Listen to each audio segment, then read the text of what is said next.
میں تو اپنی جان تمہارے قدموں پر نچھاور کر کے جاؤں گا۔ یزیدیوں سے لڑتے لڑتے وہ حضرت عبداللہ بھی وہیں کربلا میں شہید ہو گئے، ان کے ہاتھ میں انگوٹھی ویسی کی ویسی رہ گئی۔ مولا حسین اس وقت بھی نوازنا نہیں چھوڑتے ہیں، عطا کرنا نہیں چھوڑتے ہیں، اسی لیے یہ سخاوت کا گھرانہ ہے، یہ سخی لوگوں کا گھرانہ ہے۔ اس گھرانے میں ان کی پرورش ہوئی ہے جہاں 5 دن بھوکے رہنے کے بعد بھی اگر کوئی فقیر آتا تو اسے یہ نواز دیا کرتے تھے، گھر کی ساری غذائیں دے دیا کرتے تھے۔ مولا حسین رضی اللہ تعالیٰ ان یزیدیوں کے جتھے میں ایسے گھر گئے تھے۔ دوپہر کا وقت آیا، اچانک آپ کو احساس ہوا جمعہ کا دن ہے، آج پوری دنیا میں میرے نانا کا خطبہ پڑھ رہے ہوں گے لوگ اور جمعہ کی امامتیں ہو رہی ہوں گی، حسین یہاں پر تنہا ہے، جمعہ کی نماز بھی نہیں ہو رہی ہے، مسافر پر جمعہ نہیں ہے، لیکن جمعہ کے وقت کا احترام تو کرنا ہی چاہیے تھا۔ آپ نے ان سے کہا، اے لوگوں، ہاں میں جانتا ہوں مسافر پر جمعہ نہیں، کیا اس وقت کا احترام بھی نہیں کرو گے؟ جنگ بندی نہیں کر سکتے، جنگ تھوڑی دیر کے لیے روک نہیں سکتے کہ اس وقت کا احترام باقی رہے؟ اسی اسنا میں آپ نے کہا 2 رکعت نماز پڑھنے کی اجازت مل جائے۔ اللہ اللہ، حسین تمہارے سجدوں کو سلام۔ دنیا آج بھی قتل ہونے والے سے آخری خواہش پوچھتی ہے تو آخری خواہش لوگ یہ بتاتے ہیں، گھر والوں سے مل لوں گا، فلاں وصیت کر دوں گا، یہ جائیداد کے پیپر دیکھ لوں گا۔ ہماری وصیتیں، ہماری خواہشات دنیاوی ہوتی ہیں۔ مولا حسین نے آخر وقت میں اگر کوئی تمنا کی تھی 2 رکعت نماز پڑھنے کی، 2 رکعت نماز پڑھنے کی۔ یزیدیوں نے کہا کہ آپ نماز پڑھ لیں۔ گھوڑے سے ذوالجناح سے نیچے اترے تھے، مولا حسین رکعت نماز کی باندھ لی اور بالکل اطمینان و سکون کے ساتھ نماز پڑھتے رہے۔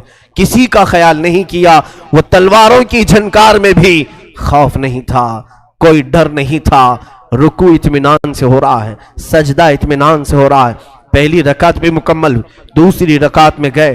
عمرو بن سعد اور شمر ذی جوشن نے پکار کر کے کہا، اے ظالموں، اب کیا دیکھتے ہو؟ یہ اچھا موقع ہے، اس حسین کا خاتمہ کر دو، یہیں پر اس کا کام تمام کر دو۔ خولی بن یزید نام کا ظالم بدبخت ازلی قریب آیا اور سر امام حسین پر چڑھ گیا۔ اللہ اللہ، لوگوں نے یہ تک لکھا ہے آپ کے زانو مبارک پر جب سجدے میں آدمی گھٹنے لگاتا ہے تو ایک شخص نے ان کی ران پر پیر رکھا، دوسرا گھٹنا حسین ابن علی کی پیٹھ پر رکھا، گھٹنا رکھ کر کے ان کے اوپر زور دیا۔ مولا حسین کی سر مبارک جب سجدے میں تھا، ایک ظالم وحشی نے اپنی تلوار سے آپ کی زلفوں کو ہٹایا، زلفوں کو ہٹایا۔ آپ کی زلفیں چہرے کا حالہ بنائی ہوئی تھیں، سجدے میں گری ہوئی تھی۔ حسین ابن علی نے ان کی آہٹ پا کر کے بھی سجدے سے سر نہیں اٹھایا، سر کا امام کا سجدے ہی میں رہا۔ یقیناً امام نے سوچا ہوگا اب سر اٹھائے تو ظالموں کے لیے کیوں اٹھائے، وہ سر ہی بہتر ہے جو مولا کے حضور جھک جائے اور اسی اسنا میں مولا کے حضور پہنچ جائے۔ ایک ظالم نے آپ کی گردن پر تلوار رکھی اور زور سے کاٹ دیا۔ اس پیاسے امام کو بنا پانی کے، بنا کسی کھانے کے ذبح کر دیا گیا۔ وہ ذبح عظیم ہے۔ مولا حسین تیری شہادت پر لاکھوں سلام۔ انا للہ و انا الیہ راجعون۔ کلمہ توحید ہے تیری شہادت اے حسین، تو نہ ہوتا تو نہ رہ جاتی صداقت اے حسین۔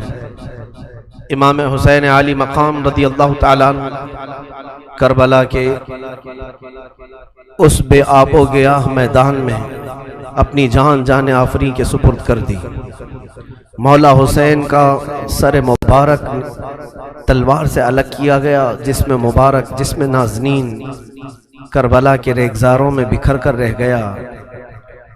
اب اندازہ کرو جو امام حسین ہر ایک کا لاش شاہ اٹھا کر لاتے تھے، حسین ابن علی کے لاشے کو اٹھانے والا اب کوئی باقی نہیں تھا، کوئی خیمے کی طرف سے اب آتا ہوا نہیں دکھائی دیتا تھا۔ جنہوں نے دوسروں کے شہزادوں کو بھی اٹھایا مگر خود اس طرح سے سو گئے کہ کسی پر بوجھ نہیں بنے، کسی پر اپنا وزن نہیں ڈالا۔ بیویاں اب خیمے میں تھی۔ یزیدیوں کے لشکر سے ایک پکار آئی، فتح مبین، فتح مبین۔ لوگ اپنی فتح کے جشن منانا شروع کر دیے کہ حسین کا خاتمہ ہو چکا ہے، اب یہاں پر ہمارے ساتھ مقابلہ کرنے والا کوئی باقی نہیں رہا، سب ایک کے بعد دیگرے ختم ہو چکے۔ لیکن میرے عزیزو، آج بھی میں تمہیں بتاؤں، اللہ کا فضل ہے، مولا کا کرم ہے، سید الشہداء کا یہ فیض ہے کہ بحمدہ تعالیٰ کئی سالوں سے میں ہر سال کربلا پہنچتا ہوں۔ 11ویں کے موقع پر جب ہم زیارت بغداد اور زیارت کربلا میں جاتے ہیں، میں کربلا 2 دن ٹھہرا بھی ہوں، اور ہر سال میرا معمول ہے اپنے جماعت کے ساتھ، اپنے قافلے کے ساتھ کربلا پہنچتے ہیں۔ آج کربلا کا وہ کوئی میدان وہاں نہیں، بڑی بڑی عمارتیں کھڑی ہیں پورے میدان میں، اور روضہ امام حسین جو بنا ہے، اللہ اکبر، اسے حرم حسین کہا جاتا ہے۔ دروازے تک سونے سے کلئی کیے گئے ہیں، گنبد پاک کو سونے سے رنگا گیا ہے، اور وہ حسین کا گنبد آج پورے شہر میں اجالا کر رہا ہے۔ کربلا میں ایک ہی قبر میں باقی 70 لوگ دفن ہیں، اور حسین ابن علی رضی اللہ تعالیٰ عنہ اور ننھے علی اصغر ایک قبر میں دفن ہیں، اور قریب ہی تھوڑے فاصلے پر عباس علمبردار بھی دفن ہیں۔